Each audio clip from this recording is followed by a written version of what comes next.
Hello, this is Rylan Searley, and this is my Econ 224 multimedia assignment number 3. And for this week, I'm going to start with part B. So during our discussion of should the NHL comment on the impending litigation of the 5 to 6 new NHL players who are being tried for sexual assault, we discussed how it could be good for the NHL to do so, and also good for the NHL not to do so. We found that arguing for them doing it appeared to be easier to do it. We argued that it would be great if they did because they would be showing that they don't stand for the actions that the players have made. However, we then talked about what if the players didn't do it. But since the organization did not wait for the trial to end, they made claims suggesting they believe that they did do it. This could cause controversy after the legal aspect has been solved.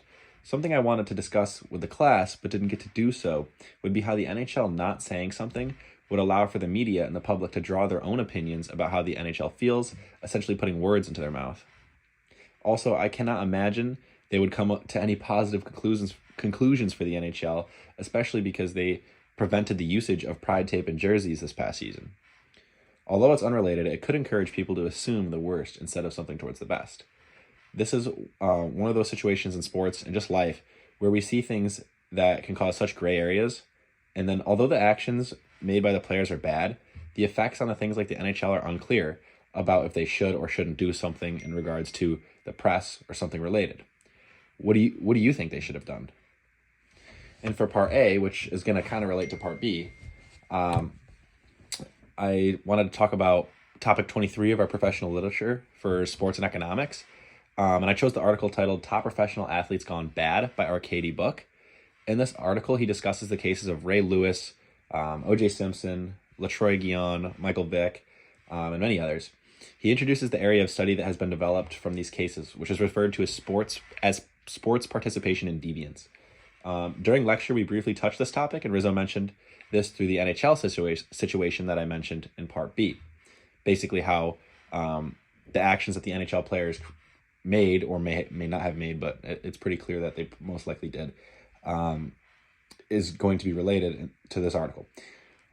Rizzo said that the research has proven that deviance is actually less likely among sports participation than the general population. So just because you play sports, there's not a higher percentage chance that you are going to commit some form of deviance throughout your life. I think too, this is the opposite of what you may think because of how the professional athletes who commit some of this deviance always get a plethora of media attention. So it puts in our mind subconsciously that football players are bad or hockey players are bad or whatever sport it may be that is under litigation. The article is mentioning that researchers are starting to wonder that in order for athletes to maintain the status and prestige, they may psychologically feel the urge to commit deviance to maintain that alpha dog position, which I'm not really sure if this is true, and there isn't any research supported in the article or any analysis that would give a conclusion to this, but he did mention this.